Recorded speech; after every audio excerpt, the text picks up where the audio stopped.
Hey there, my name is Henry, and today I want to give you my beginner's guide to calisthenics. This is the guide I wish I had when I first started. I will cover the goals you should have in this phase. I'll cover the training principles you should follow. I'll cover the exercise selection, which exercises you should focus on. I'll give you some examples for training programs. I'll give you the general layout of how you should structure your program.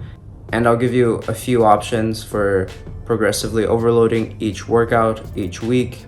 This way you're not stuck in the same rep range and you keep growing and getting stronger over time. So I hope you stick around. This is going to be a great guide for you to get the basics of calisthenics. I just want to go over the goals of this phase. The first goal you should have is to learn to enjoy the training, because you will learn the skills, you will get stronger over time. You just have to show up. Take the good with the bad and take it day by day. Enjoy the training. Okay, number 2 is more on the technique. Make sure you record the technique, your form. Very strong technique for once you get into intermediate level stuff, you get into weighted stuff.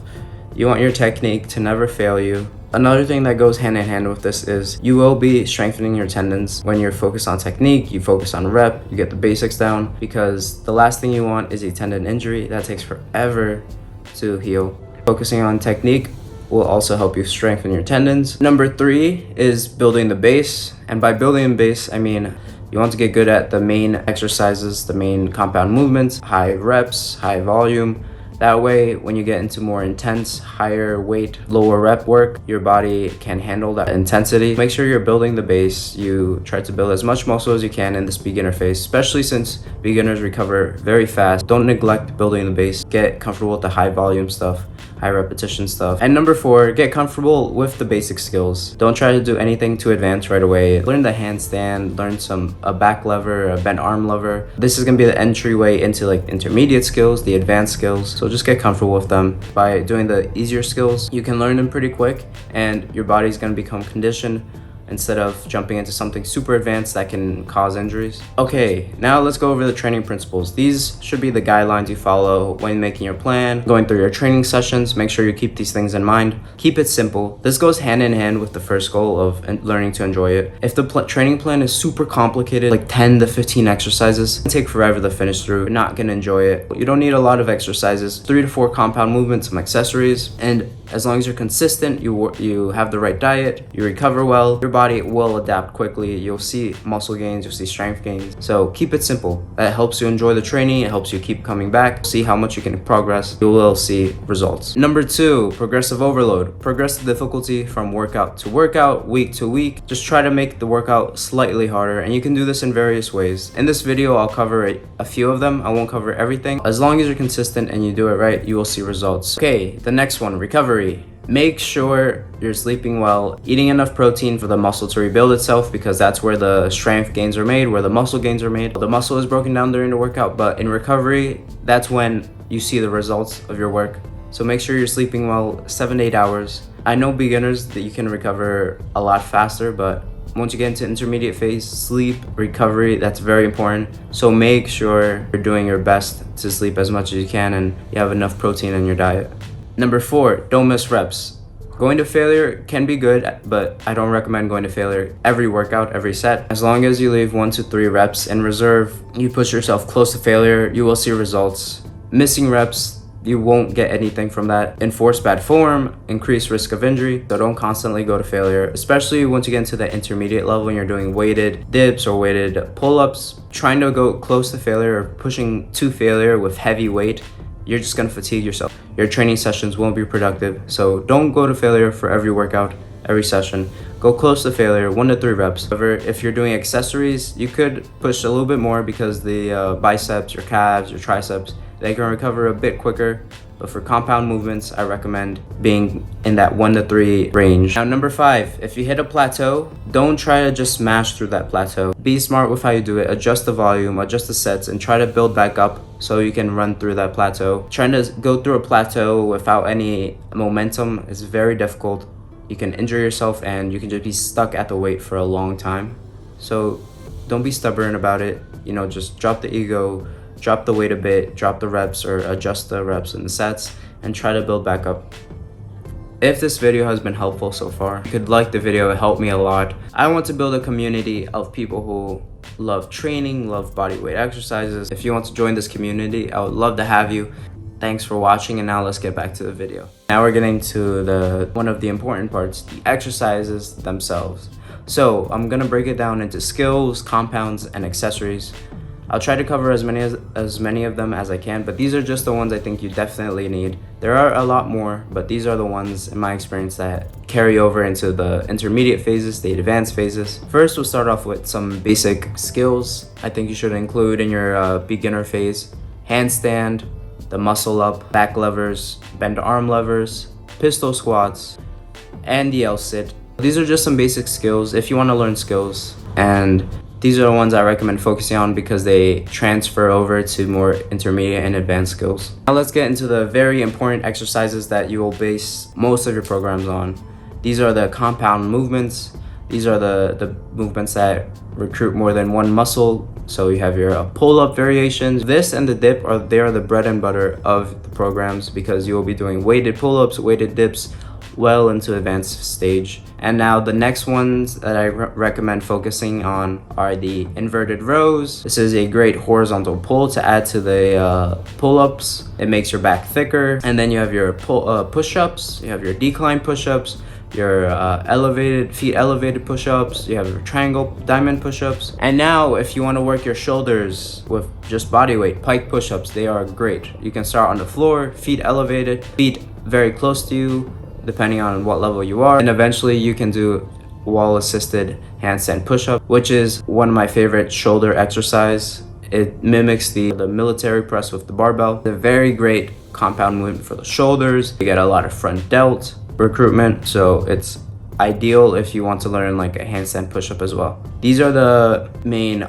upper body compound movements that I think you should focus on in your programs and try to get stronger in. Now for your lower body, you have your squats, you have your jumping squats, you have your shrimp squat, you have your Bulgarian split squat, you have a bunch of squat variations, and then you also have your hip hinge variations like Romanian deadlift, glute bridge. But training legs with body weight is not as easy as the upper body. You can't progressively overload with weight, which is really good for growing size in your legs. That's why I recommend focusing on performance, building strong, flexible, explosive legs. You can do a lot of jump squats, you can do high endurance stuff, you can even run, walk, sprints. Don't worry too much about growing legs with pure body weight. Now you could mix it up, you could do hybrid, you could do weight training for your legs and then just pure calisthenics for your upper body, which is great. Now for accessories, you have your body weight curls, if you have rings, you can do pelican curls. If you have rings, you can do tricep focused dips. You can do tricep focused dips on parallel bars. You can do tricep extensions. You can use rings to do shoulder exercises as well, like rows, your face pulls. You can do face pulls with resistance bands. You don't even need a lot of accessories. Just pick a few to rotate between and continue to progressively overload really close as you can to failure, because these muscles, they recover quickly. And even calves as well. You can do accessories for the calves. You can do Nordic curls for your hamstrings.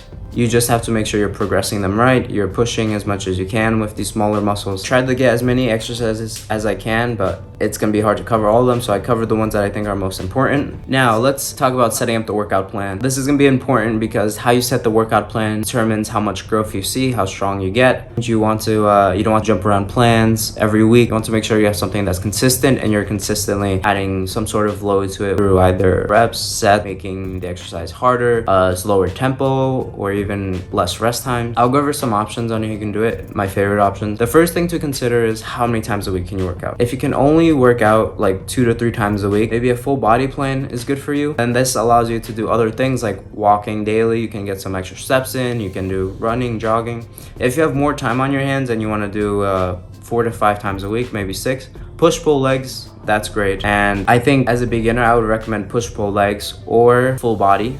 They both are great options. So the general layout for your plan will be, if you want to do skills, your skills will be at the very top. You need to be fresh to do them, and they require a lot of coordination. So the first thing you're gonna do is your skills. If you don't want to do skills, then it's okay. Now the next thing will be the compound. The compound exercises are the bread and butter, the most important exercises. You should focus on progressing. They're the ones you'll be doing weekly. Now you pick 2 to 3, maybe 4 compound exercises. As long as you pick 2 to 4 compound movements and really focus on progressing them each workout, each week, you will get stronger. These are the ones you need to focus on the most, dedicate the most time to, focus on technique. After your skill, after your compound, you just choose 1 to 2 accessories, depending on how much time you have, maybe 3, and you use that to round out the base, to hit the muscle groups that need a little bit extra attention. And in calisthenics bodyweight exercises, if you really focus on the smaller muscle groups like the biceps, the triceps, it can have carryover to your compound movement, so definitely don't neglect those. Training frequency, so I recommend 2 to 3 times a week. I think two times a week is pretty good. 3 times a week is great as well. It just depends on how much time you have. 10 to 20 sets for the muscle group is ideal. More than 20, you're gonna struggle to recover. Less than 10, you won't get enough stimulus to grow. 10 to 20 is the sweet spot. 2 to 3 times a week is great for each movement. How do you make it harder? The simplest way is adding a set or adding a rep. So an example of this would be like, let's say you can only do 10 pull-ups max and you want to eventually get into that 15 to 20 range. I recommend starting at half of 10. Start at 3 by 5. Next workout, you do 3 sets of 6. Next workout, you do 3 sets of 7. Slowly building that volume up. Once you get to that 3 set of 9, I'd recommend checking your 1 rep max. And once you get that new number, cut that in half and start over. Now, if you want to set up the progression scheme for your skills and your accessories, for skills, I recommend either sets in a certain amount of time. If it is a static hold, so like the handstand or the back lever, start at an easy progression and just increase the time each session, each week, build up. Once you get comfortable with a certain progression, you can go to the next one. You can also use bands to help you bridge the gap between different progressions. Now, this completely depends on how many times you train per week. For skills, I recommend maybe 2 to 3 times a week, and then from there you adjust if you need more or if you want to take away a training session. For muscle up, they're not static. Muscle ups, you still count reps, so you would basically do what you do for compounds. You add sets or reps over time, but you could use bands to help you bridge the gap between your kipping form to a stricter form. So start with the heaviest band you have, and then just over time use less bands after you hit a certain amount of reps. You can also use exercises that focus on specific portions of the muscle up, like jumping muscle ups and negatives. For accessories, you can still use sets and reps. However, I recommend maybe trying longer time under tension, making sure the movements are a lot slower and controlled, and you feel the connection between your mind and the muscle. For example, bicep curl. Maybe you start at 5 reps and you add reps over time. Or you can do a little bit easier of a progression and do a lot more reps, but make sure you're doing them a lot slower, a lot more controlled. So with accessories, you use more than just adding reps or sets. Push a little bit more with the intensity. The muscles recover a lot quicker. It's not as fatiguing to your overall body. So you can be a little more creative with how you progress the exercise. I know it's very easy at the start, or it may seem easy. You want the difficulty to ramp up over time. You don't want to start hard. If you start hard, you're just gonna hit a wall very soon and you won't have any space to make progress.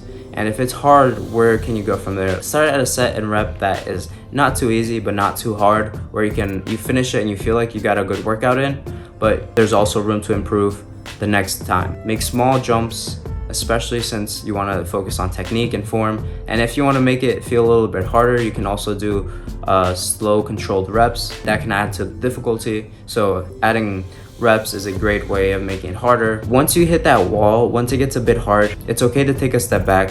Maybe like, let's say you get to 3 sets of 8 and it's really difficult, just drop it down back to 1 more than where you started. So when it gets hard, you start at 3 by 5, go to 3 by 6, and start building up again. Switch to sets, adding another set. So you go 3 by 6, and then you go 5 by 6 over time, because that's more weekly volume. That's more, the most important thing is you're managing the volume. Listen to your body. If you feel like you're very fatigued, then it's okay to drop it back down and build back up. It's deload. You start easy, you build back up to medium, to hard, and you continue to see progress. And I hope this was helpful. There's gonna be more calisthenics fitness videos on this channel. This is what I love. I just want to build a community of people who love this and share experiences, stories, and share my journey as well. So thanks for watching. I hope you enjoyed, and I'll see you next time.